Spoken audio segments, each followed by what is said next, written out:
Hey y'all, welcome back to my channel. So today's video is going to be products that I do not like or that did not work out for me. I'm going to go ahead and make the disclaimer right now that these products, some of these products may have worked for you, some may have not worked for you. Everybody's different, everybody has different skin tones, different preferences, different skin types.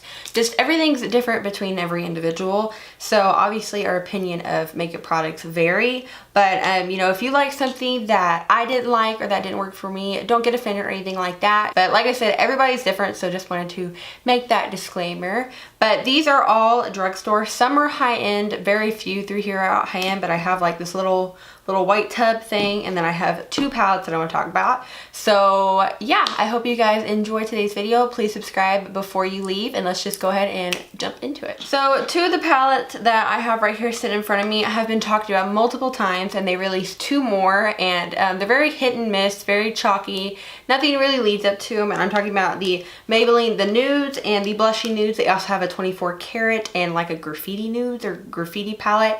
I didn't like these. I mean, honestly, they're okay. They're not the worst drugstore palette out there. I've had worse, tried worse, but the colors are just so hit and miss, and some aren't that good. Like that one's like okay, but like the white one is, you can't even see the white. Like it's just, it varies with all of them, and very chalky. Sometimes you get like that choppy inner corner when you try to blend them out. They're just not that reliable. They're not a staple palette that you can go to that you can count on. And whenever they released this blushy nudes, I got so excited because I absolutely love like these kind of colors, but they're the same thing as the nudes. They just don't blend that well. They're not reliable. And to me, $10 for these palettes is, not really worth it. A new kind of newish product, and they actually just released two more shades of this, which I'm so excited about because I'm hoping they'll be a lot better. This is the Physicians Formula Butter Blush. The reason I don't like this is because simply it does not show up. It is more like a blush topper or a highlight. I mean, that's it right there. You would use that more as a highlight or a blush topper than you would as a blush. I'm not one to use blush toppers. I didn't know that it would be like this when I bought it. So I'm probably going to use this more as a highlight, like a more peachy highlight, because it's gorgeous. I absolutely love it, just not as a blush. I'm hoping the two other colors that they did release, they're a lot more deeper and more pigmented looking, so I'm hoping they'll be better. To me though, this first little batch, they have this one in a different color. This one's in Natural Glow. I believe they have one that's a little more rosy. They're not worth the $15 price tag, but hopefully the new ones are better. I try to find the good in every product. I really do. And unless it's just bad and I do not like it, I still try to find the good. One lip thing that I am very torn between are the Revlon Matte Ultra HD matte lip colors. I have it in the, well wait, this doesn't even have the shade on it. I forgot about that. Oh yes it does. It's in Seduction. I could never find that for some reason. But I'm torn between these. They're okay, but then at the same time I don't like them. Like I don't know, something about them throws me off. They're okay. They feel like a very kind of thick pigmented gloss. To me they don't ever really dry down matte. They look like a pigmented gloss, like the is it the Marc Jacobs lip glosses? That's what it reminds me of, honestly. Doesn't really ever dry down matte for me, so I can't really count on it to be matte, but I like it more for of a gloss. But I definitely think they should change the names of this. And then I have this, I just don't like this at all. This is a Milani gloss. It's their Bright Shine lip gloss, and this is in the shade 07 Pink Lady. This is very like thick and like tacky feeling. I don't like this kind of thick lip gloss. As I'm swatching on my hand, I can feel like the little baby hairs on my hand being pulled, and I just don't like things like this. I don't know what I was thinking at the time when I got this. I got it a while ago before, see, that's it right there. It's a pretty shade that I would never wear a pink lip gloss like that. I think I got it, before I was really into makeup and thinking I would wear it. I really don't.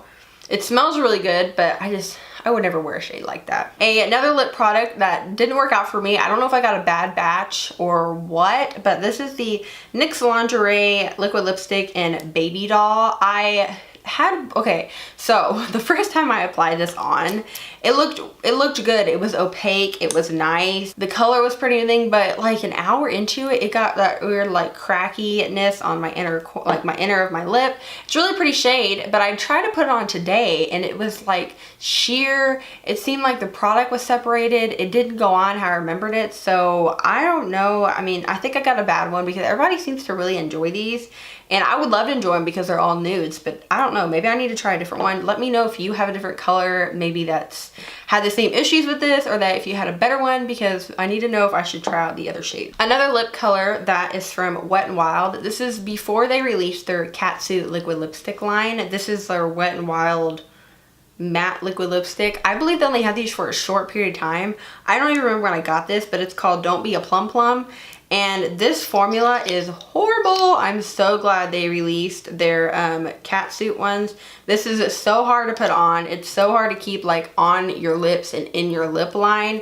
It's horrible. I love the catsuit ones way better, so I'm definitely glad they got rid of these. I believe they did. I haven't ever seen them, so I'm assuming they did, but I just do not like this. Pretty shade. I believe they have one like this right now called Video Vixen or Vixen. I'm not too sure, but yeah, don't like these. I have a lot of lip things in this video. Ooh, just dropped that. So this thing right here, y'all have probably never heard of, and I got it in a set a while ago, but this is the City Color Bronzing Stick, and it is in shade Bronzer Stick. Okay, I'm going to swatch this for you. You're probably like, oh, like that looks like a good bronzer. Like, yeah, I could use that. Trust me, I thought the same thing until I swatched it. And I'm thinking maybe I could use it as an eyeshadow now, but then I'm like, I don't even want to mess with it. Does that look like a bronzer to you? I mean, not for my skin type by any means, but look how shimmery it is. I mean, honestly, you could use that as a highlight if you had a deeper skin tone than me. But look at it. Like, it's really pretty, but it's just, it's not a bronzer at all. I don't think it was ever meant to be a bronzer. So yeah, this did not work out for me. Another thing that I'm like 50% didn't work out for one reason, 50% I like it, is the Too Faced Better Than Sex Waterproof Mascara. I love the original formula, but for some reason, if I wear this only on my lower lash line, it flakes so bad on me. If I only wear it on my top and put a different mascara on my lower lash line, it looks 20 times better. But if I just wear this on my lower lash line and I put like this also on my top thing of, what is it called? Your top row of eyelashes? I don't know. It like flakes really bad. I get mascara all the way down right here and it does not look good. So I mean, I only wear this on my top lashes and I wear a different mascara on my lower lashes. I don't know why it's like that, because the original formula that's in the pink bottle doesn't do that to me. A primer that I don't understand why it's called hydrating, because it's not. This is the e.l.f. Hydrating Face Primer. This is in no way, shape, or form hydrating. It's very silicone based. And there's no real hydration to it. Honestly, it feels like a very silicone gel. You can see like the reflectant of it right there. It's not hydrating, just, I don't know, I just don't like it. There's nothing to it hydrating. Like, you put on this Smashbox primer water or like some other great hydrating primers like the Hard Candy Coconut one, and those are hydrating. You can feel your skin get refreshed, but this is just very silicone-y and I don't see the point. Another product from another high-end company that I didn't see the I didn't see a big difference with, was the Smashbox Photo Finish Color Adjusting Primer. This is in green. This is a little trial size, and I'm glad I had the trial size because I did not like see any difference with these. These green primers to me never work. I don't know what it is, but like, you see it right there, but as you blend it away, especially on your skin, I mean, I just see nothing, and it kind of balls up. Like, it smooths my skin over, which is nice, but you're supposed to use it as a color correcting, and it doesn't color correct anything. I'm better going in with like my NYX HD Green Concealer and color correcting my specific acne problems and applying this all over my face. I have a concealer right here that I'm also very torn between, but I'm leaning towards it didn't work for me. This is the Rimmel Match Perfection 2-in-1 Concealer and Highlight. I have another one of these. Obviously, I'm still gonna use it up because I did purchase it. This thing creases on me horribly, and if I have any dryness under my eyes, it looks horrible. So I think I'm going to use this more towards specific highlighting like forehead, nose, and chin, and Cupid's bow. I'm not going to apply it underneath my under eyes because I don't think it looks good there. Maybe if I'm more hydrated and not so dry underneath there from my acne medicine and everything, I'll try it. But other than that, it didn't work. I have it in 125 Fair. I'll still play around with it, but for my under eye, it just was a total miss. And then I have this. I was so confused. I bought this a while ago, and when I saw it, I'm like, why would you market that as a blush? This is an e.l.f. blush, and it is in Gotta Glow. That's not a blush. There's no blushness about this. This is literally a highlight, but the thing is, it's not even a good highlight. It's so chalky and chunky, and I mean, yeah, that looks good right there on camera, but I mean, as you blend it out, it blends out to nothing, and it's very chalky and chunky with glitter, and there's nothing to it. I mean, it blends out completely. It's gone. So I don't see the point of it. It's not a blush. I wish they would reformulate it and call it a highlighter though, because I think it'd be pretty. Maybe if they upped the quality of it or something and changed the name. Another thing I have in here, these are from NYC. This is their City Proof 24-hour ombre waterproof eyeshadow sticks. Yeah, waterproof eyeshadow sticks. So I have 2 of them. I thought they would be good to try out. Ooh, I just dropped that. Okay, so I have these shades, 620 Murray Hill Champagne and 605 Brooklyn Mocha. These are horrible. This Brooklyn Mocha shade completely, I was looking at it last night and it completely just broke out and like fell apart. And they're so dry, and I mean, you have to rub so hard to get any type of product off. They're so dry. They're not easy to work with at all. I was hoping they'd be good because it'd be a nice cream like shadow alternative, but you can't even see that shade. And I'm like rubbing really hard and you can't even see it. So it's just not good. I know they're not that expensive, but still I wouldn't waste your money on it. But instead of, you know, like, they should take these off the market and keep the NYC liquid liner. I don't know why they would get rid of that. I'm not one who wears liquid liner that much, but when I want to, that's normally the one I would gravitate towards because it's real easy. So like, why get rid of that when... But they should just get rid of these and keep the liner. I don't know why it's so hard. Like, get rid of the bad product, keep the good product. So everything else in here is pretty much lipsticks except the other 2 products I have. This one right here is the Ulta Matte Lip Cream. I don't know what this is, but it's very bad. It's in the shade Passionate.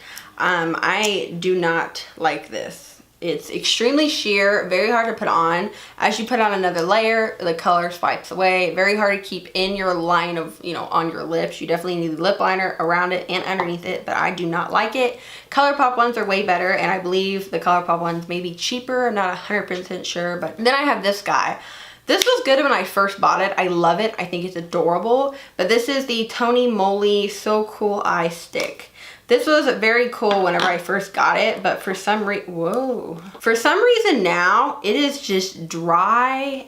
There's nothing cooling about it, and the more I use it, the more it gets like tilted. It's like, I don't know what's up with this, but it was very good when I first got it. Maybe I just didn't use it enough, but now it's horrible. There's no cooling. It pulls at my under eye because it's gotten so dry. So yeah, that's why that one didn't work. Here I have a Wet n Wild lipstick, and I don't even know what shade this is in because there's nothing on it, but it's a bright pink, and I've realized that the shades, like the formula of the Wet n Wild lipstick, seem to vary. Like, I didn't really care for this one. I don't know what it was. It's a pretty color, but something about it I just wasn't enthused with. Maybe it was the color. Maybe I need to try like some more of their like nudie liquid lipsticks first and, you know, see. I think I did get one. I think it's called Bare It All. I believe that's a dupe for like Velvet Teddy, but I just didn't care for this one. Then I have an NYX matte lipstick. This is in shade Perfect Red. This is horrible. It is so dry. You have to pull at your lips so much to get this product off, and it should honestly not be that dry. It's a gorgeous color, but you have to sit there and rub and really put in some effort to get the color off. Other than that, it's just really dry. It emphasizes your lines in your lips, especially if you have dry lips. I have very dry lips, so that doesn't help at all. The last 2 things I have right here are lipsticks from NYC. This color right here is in 418 Sugar Plum, and I don't know, something about these. The wear time, I believe, is horrible. I think that's the one reason I did not like them. And they slide around very easily. So, I mean, you eat one bite of anything and the sucker's just gone. So there's no really wear time against this. So, I mean, you know, for the $2 or $4 that you do spend on it, I'd rather spend that $2 or $4 on like a Maybelline matte lipstick for their new line, which is way better. The colors are pretty, but the wear time is horrible. So I hope you guys did enjoy this disappointing products video. I know it's probably hard to enjoy these types of videos. I like watching these types of videos. That way I know like products to look out for, or products, you know, that may not catch my interest. That's why I like doing them. I don't do them very often. This is my very first one, but I feel like it's good to include products that didn't work out. That way, you know, you can tell people like, hey, these didn't work out for me, but these did, or this is a good alternative. So I hope you guys did enjoy. Please subscribe before you leave. Give this video a thumbs up. Comment down below a product that didn't work out for you or a product that you didn't like. Thank you so much for watching, and I'll see you guys later. Bye, guys.